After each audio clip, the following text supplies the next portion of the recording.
आता बातमी मुंबईत नाही, मुंबईतल्या चांदिवलीमध्ये ठाकरेंच्या शिवसेनेला मोठा धक्का बसलाय। कारण 3 शाखा प्रमुखांनी आपल्या पक्षाला रामराम ठोकलाय। निष्ठावंतांना डावलून बाहेरील आयात उमेदवारांना उमेदवारी दिली जाते आणि असं म्हणतच हे राजीनामे देण्यात आले। प्रभाग क्रमांक 157, 159 आणि 161 मधून शाखा प्रमुखांनी राजीनामे दिले। विभाग प्रमुख सोमनाथ सांगळे यांच्यावरही गंभीर आरोप करण्यात आले। प्रभाग क्रमांक 161 मध्ये पैशांसाठी मराठी बहुल विभागात मागील वेळी MIM मधनं निवडणूक लढवलेला मुस्लिम उमेदवार देण्यात आलाय। उमाकांत भांगिरे, प्रशांत नलगे, बाळकृष्ण गटे या शाखा प्रमुखांनी अखेर राजीनामा दिलाय। गेले 9 वर्ष पक्षासाठी मी दिवस रात्र मेहनत केली, पक्षासाठी केसेस अंगावर घेतल्या, पण चांदोली विधानसभेमध्ये निष्ठा विकली गेली।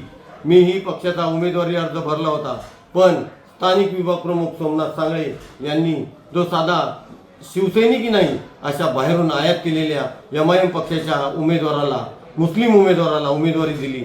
मराठी माणसाची निष्ठा तुटपुंज पैशासाठी विकली गेली। पक्ष मराठी माणसाचा मुद्दा घेऊन आज पुढे चाललेला आहे। अशामध्ये मी मुस्लिम उमेदवार घेऊन मराठी माणसाचा मुद्दा काय घेऊन पुढे जाऊ? ज्या विभाग प्रमुखाने साधे मला विचारात न घेता समोर मुस्लिम उमेदवाराला उमेदवारी दिली, म्हणून विभागातील समस्त नागरिक आणि माझे समस्त शिवसैनिक नाराज आहेत। आज विभागातील नागरिक आणि समस्त शिवसैनिक आज योग्य तो निर्णय घेऊ आणि प्रसार माध्यमांद्वारे उद्या कळवू। तुर्तास थांबतो। आपला एकनिष्ठ शाखा प्रमुख उमाकांत भांगिरे।